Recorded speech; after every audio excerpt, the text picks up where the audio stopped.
banking or internet banking to enjoy seamless transactions. Contact our 24/7 call center. Dial 07000 Lotus Bank, which is 0705688722265, or visit www.lotusbank.com. Lotus Bank. Partner. Progress. Prosper. My name is Gloria Anazia Young, and you're tuned to Smooth 98.1. Stay tuned. Business Hub on Smooth 98.1 in association with Lotus Bank. Lotus Bank. Partner. Progress. Prosper.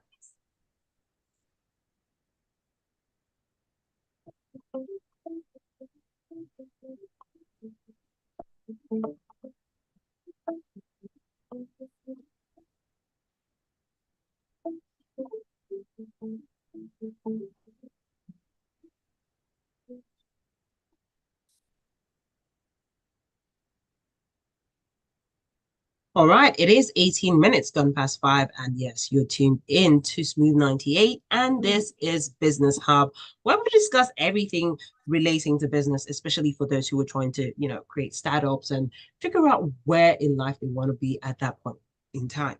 And on Business Hub today, we'll be taking a look at getting a startup off the ground. Definitely won't be having this conversation alone because I don't have all the information to give it to you. Even if I did, it wouldn't just sound, it just sound one-sided. So I decided to get a guest with me to, give you more insight into how you can actually start off your business and get it off the ground. And not just getting off the ground, have it running. And I have with me, virtually, I have Toluwani Adejuyigbe. He's the CEO of Geo54. And it's a great thing to have you come through this evening. Thanks so much for having me.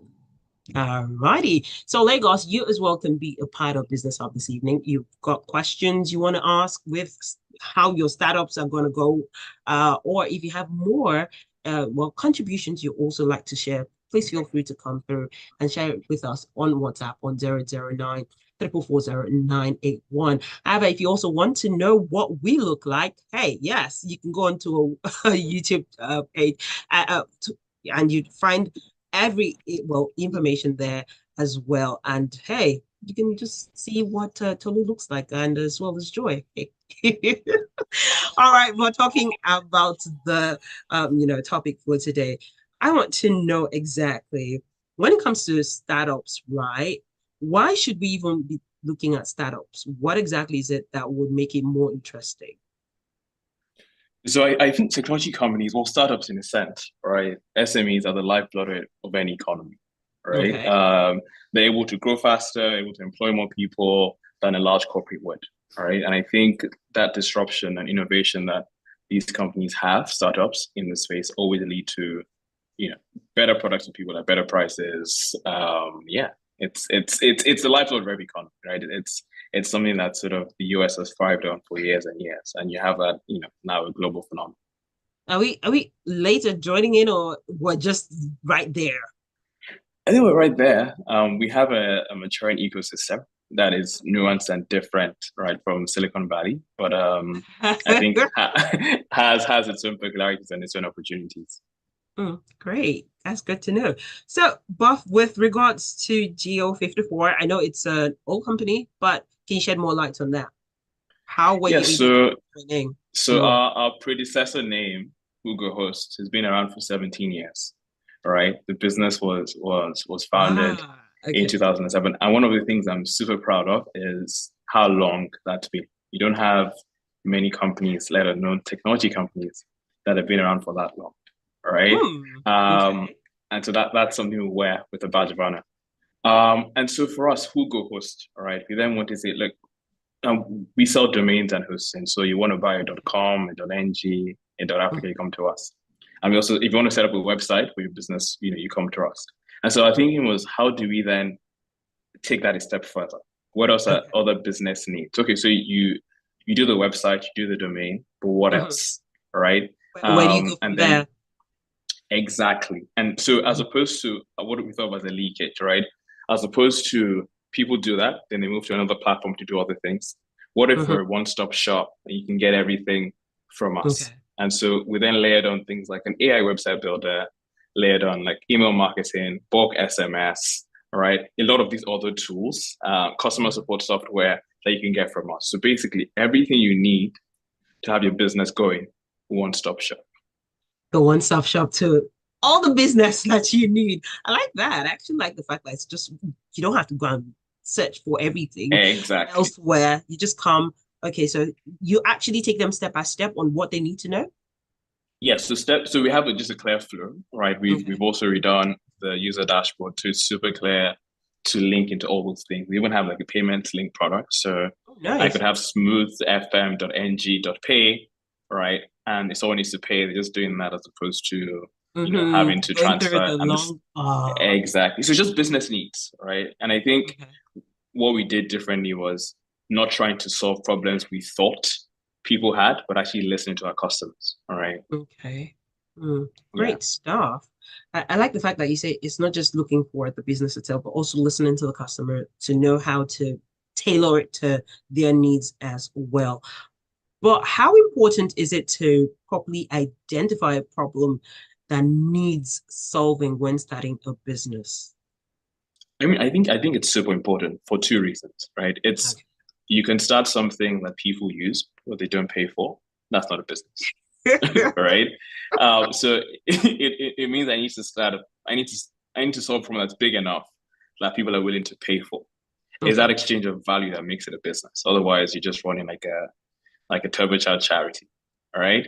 And so I think what we then had to figure is I think most entrepreneurs would think about this. Is there a big enough market for what I'm trying to do? Is it a real problem or is it a vanity problem? Right. And are people willing to pay to solve this problem? Right. So am I going to get paid for taking this problem off your hands? And I think that's really what makes it. I think it's extremely important because otherwise you find yourself running a business that there's no actual business need for it. And perhaps people aren't even willing to pay for. Oh, okay. But with that, I like the fact that you said if you don't create the right platform, people are not willing to pay for anything. But what if things don't work? Where do they go? How do they make it work? So I think there's always opportunity that things don't work. That's sort of the risk reward with these things. I think people can always get jobs again. There's a lot of credibility for starting something that doesn't work out, right? Okay. I think especially today, all right. People don't look at it as failure; they look at it as learning. And I've seen people start businesses, it doesn't work out, right? And they can then take on managerial or senior positions in different companies, right? But I think it's important to be honest to yourself if it's not working out, right? Especially because you have employees, right? You have customers, and you have some responsibility, all right? So, yeah. Okay. But there's also something I wanted to find out. At what point do you now realize that an initial idea isn't working, or you need to find a way out? So I think it depends on the stage of the business you're at, right? And you should need to plan sufficiently for, I think, the different stages of business. Today, in what startups are called runway, you raise enough money to have sort of operating runway for a certain period of time, right? Okay. You want to get a proof of concept, sort of product market fit, that people are at least willing to pay for this product. If it becomes clear that people aren't willing to pay for it, or not willing to pay the right amount for it, all right, then maybe that's sort of an indicator that it's not what you thought it was. And sometimes you don't know till you try, right? But what I'll you never know until you actually try a thing. Yeah, but I'll say if it's not working out, the earlier the better. But really, is that really fluid? Is that something we want to be putting ourselves in? Try until you fail and then try again. Yeah, but you don't know till you try. Like failure isn't predetermined, right? So you try, it doesn't work out. You could pivot a few times if you're opportune to. So either you have investors that are willing to fund that, or you have runway or savings that can fund that. But I think at the point where it's not working, it's a failure of a certain opportunity. And you see many businesses, it's a third or fourth try that the founder sort of gets it right. And now talking about that, you've actually just struck me. So you'll find some founders, they're headstrong. This is my idea. This is what I want you to project. I have this mindset. I want you to bring that to life. How do you help them turn things around? Because, it's a different thing when you have an idea. It's a different thing when you're actually looking for results and it's not coming the way you expected. What do you do in that time? I find that so interesting because I'm not sure you can know. It's the same, and it's funny because I think if you're stubborn and have that conviction, if you're stubborn and it works out, people say, "Oh, you have conviction, you're determined, you're focused." Right? If it doesn't work out, they call them stubborn, headstrong, unrealistic, etc. So I'm not sure you can. I'm not sure there's a way to know. I think there are always indicators. I think you should try. You should try as long as you can survive, right? And survive in that sense means the business survives. But when it's flashing lights, it's okay to go again in a different format. Yeah. I just want to know, have you ever been in that situation where you've had a very stubborn founder just telling you, this is my idea and this is how I want it to go? How do you handle all the time. I think all the time. I think founders are emotionally attached to the business as they should. All right. Sometimes it yield results, but sometimes that same trait means they don't see the sinking ship when it's sinking. And I don't think there's much anyone can do to save that. All right. Okay. I just hope you're not on that ship. Yeah. Okay. So with regards to that, you have to figure out what exactly they are looking to achieve and also sort of help them, guide them as well, but not spoon feed them, but help them figure it out at the end of the day. So it's a win-win both ways. Suggestively. Like, why do you do this? Right? Or maybe you should look at it this way. All right. Also, I think deploy solutions as opposed to problems. So, hey, I was thinking maybe pivot this, what about this? Versus, you're doing X and Y wrong. Right. So constructively provide feedback. Interesting. But with regards to, responses, is there usually a frame for them expecting to see results with so I've given you my opinions. I'm expecting feedback within, say, 2-3 days. Is it a time frame for that, or you have to give it a longer time frame? I think you need to give a realistic time frame to see results, right? Customers' habits change. It takes a while to actually see these things yield fruit. 2-3 days is very short. 2-3 months maybe. All right. Wait. You say 2-3 months is short? No, 2-3 days is short. 2-3 months. Okay. Yes. Okay. But again, it's only as long as you have actually. Exactly. In some ways, you've got to try it several times very quickly to survive. All right, and you can't afford 3 months of an error, right? So it's that's the thing. Okay, so depending on the product, that also determines how fast a response you'll actually be getting for it. Interesting stuff. Yes, as they say, you get to learn more when you ask questions, and the right questions, as well as figuring out what path you actually want to be on. And yes, you can be a part of Business Hub this evening. Let's continue this conversation with regards to getting start-offs off the ground. And I'm actually having a fun time having this conversation.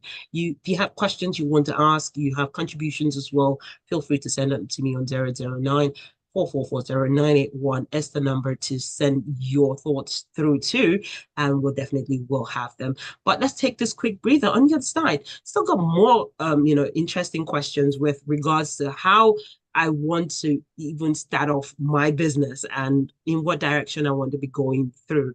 But I definitely will love Tone to also put us through on that one. So Lagos to go nowhere, stay tuned to Smooth 98.1.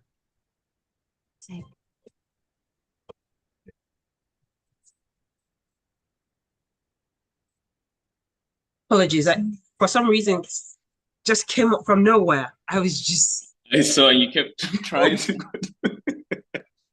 I felt bad because I was like, God, like...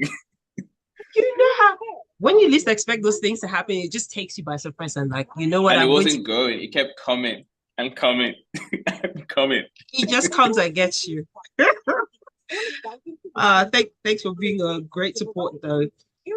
So, but yeah, interesting conversation. And with regards to startup, so my friend used to have one, and you see when you say stubborn ones, yeah, I don't know people on that space. But we'll talk about all that one much later. Contact our 24/7 call center. Dial 07000 Lotus Bank, which is 07000 56887 or visit www.lotusbank.com. Lotus Bank. Partner. Progress. Prosper. Hi, Vegas. My name is Chi Franklin, and you're listening to The Smooth Drive.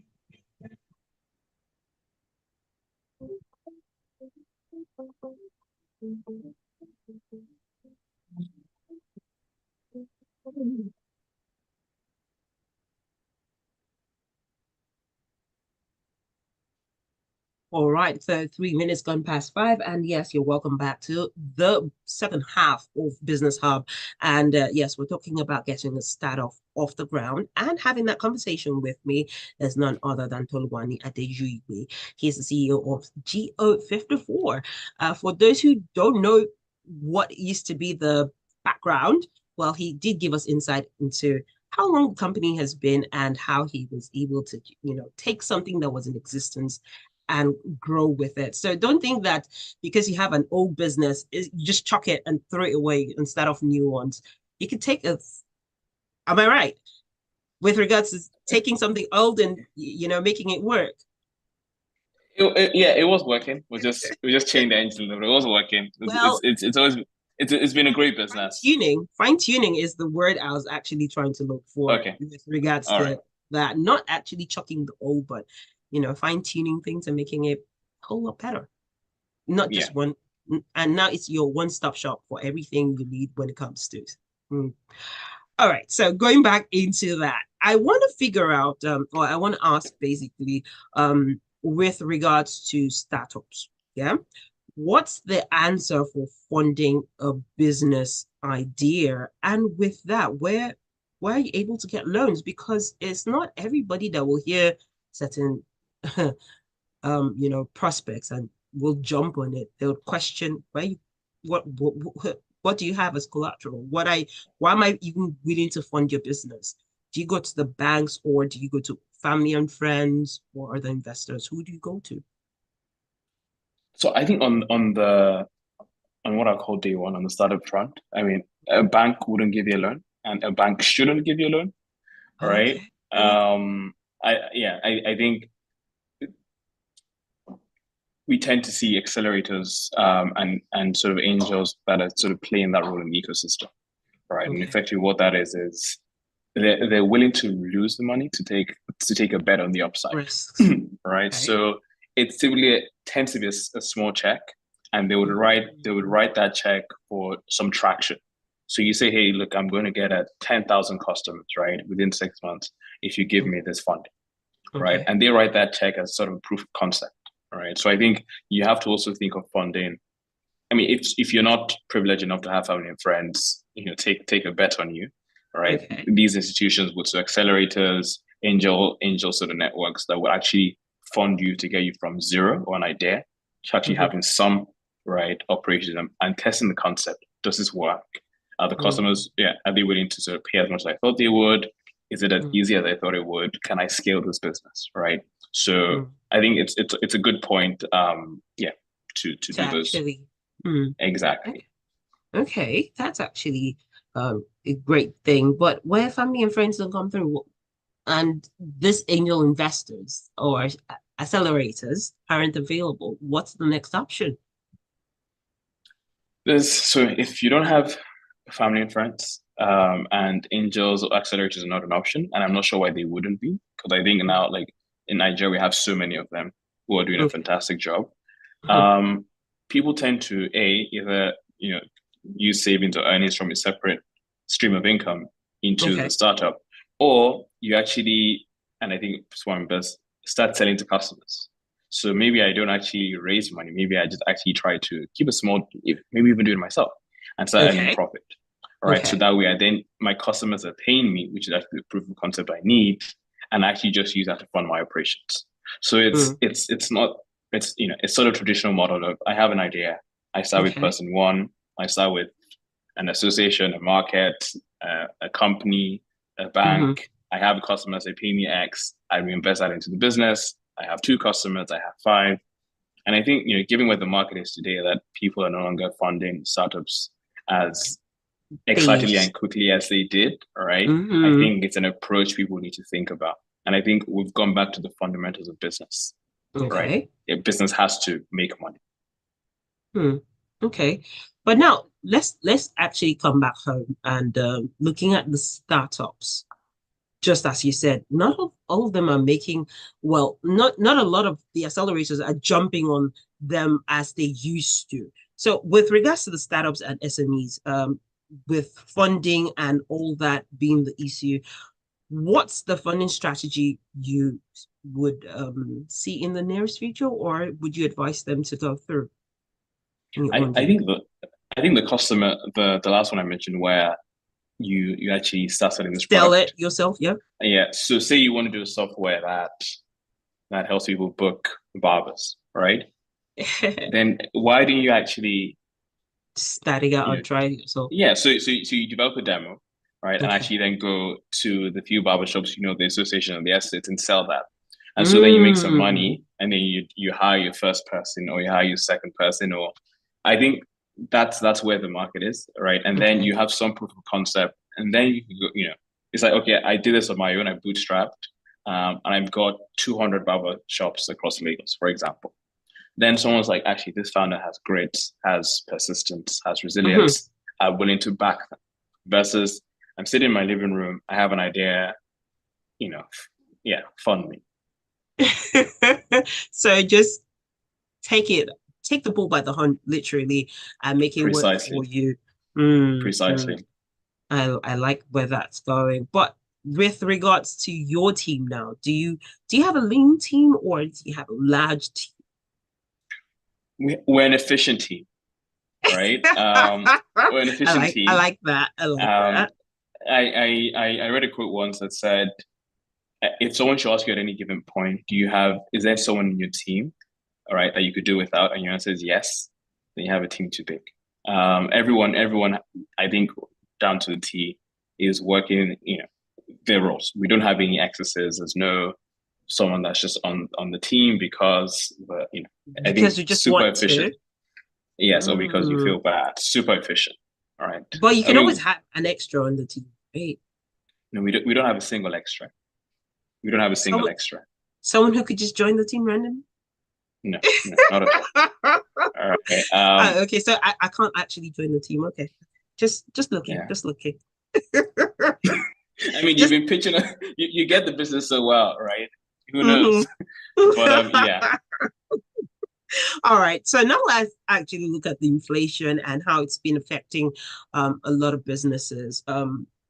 Inflation presently at 30% is also affecting the dollar, and we know. Well, some people will say it's 1,005. Some other corners would tell you it's not that amount. But let's just peg it at 1.5, right? Okay. Bearing that in mind, what's your advice for startups who are trying to stay above water presently? I mean, I think one of the first things is make sure that your costs are Naira, right? And ensure that you can earn in dollars. And so I'll touch on, but the first one is, and that's something that we've seen a lot in the last few weeks. A lot of startups coming to us saying, "Hey, look, I pay for AWS today.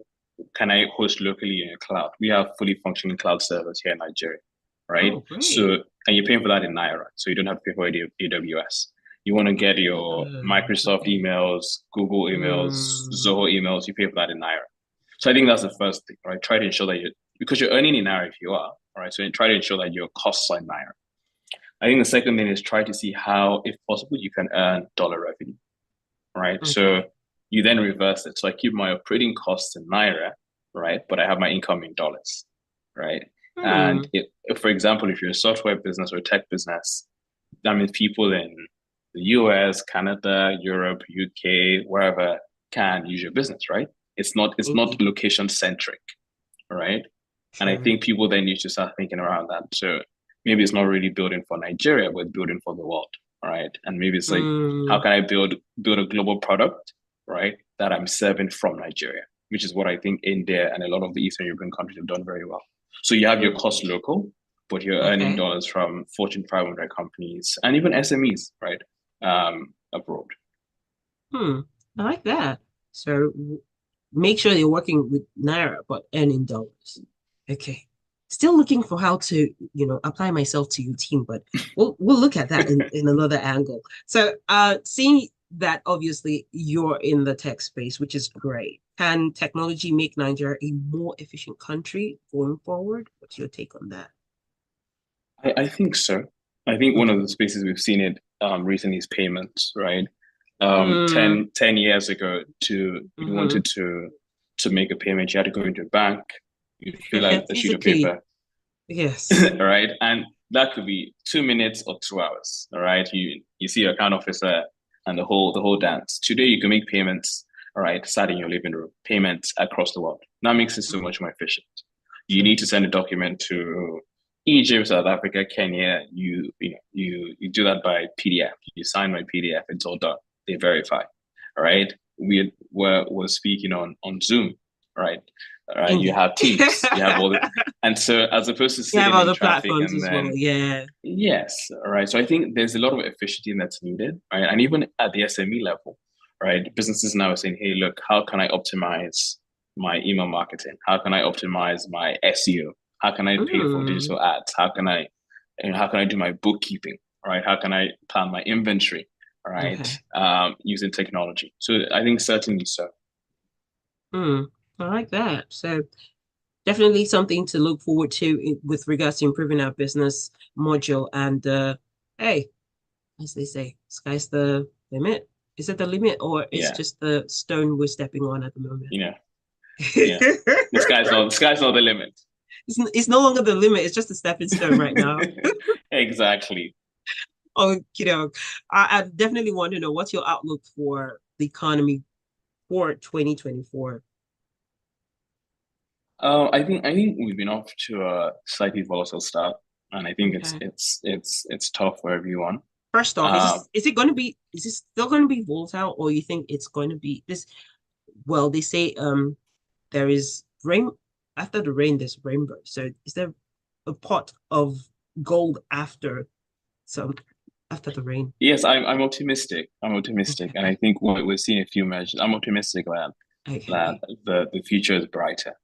Right. I think with these like measures you spoke about, so if things like a lower demand for dollars, what that does is, besides even on the FX side, is that Nigerians start to produce more, right? We start becoming a producing nation, right? And so if from a trade balance point over the short and medium term, right, you're doing more things in Nigeria as opposed to that over reliant on and that is what really grows a country.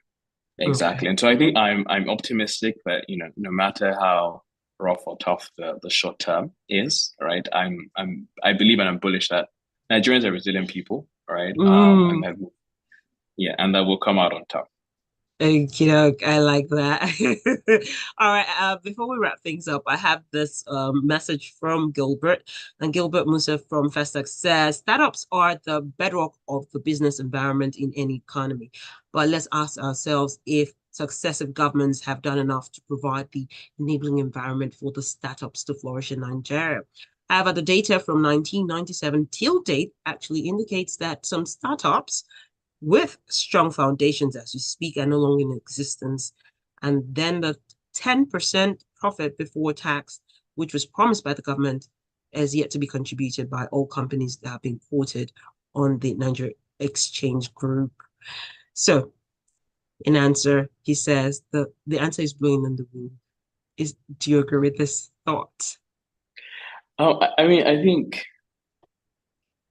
are two coins to this. There was a Startup Act, which the last government did, and I think a lot of players in the private sector champion that, right? And so we have to give them credit for that. Could they do more? Yes. but I think we have to also take power into our own hands, right? So, all right, and I think in the hope that just driving more growth, so being more careful with spending, being more bullish on how we're thinking of customer growth, because you can't rely on government, right? The government has a million and one priorities, right? And who knows where that falls. So I think definitely the government can and should do more, but we have to focus on what we can control. I like that. Focus on what we can control. And yes, you know how it is. We just want to keep going. I've got more and more questions, but hey, time's not our friend at the moment.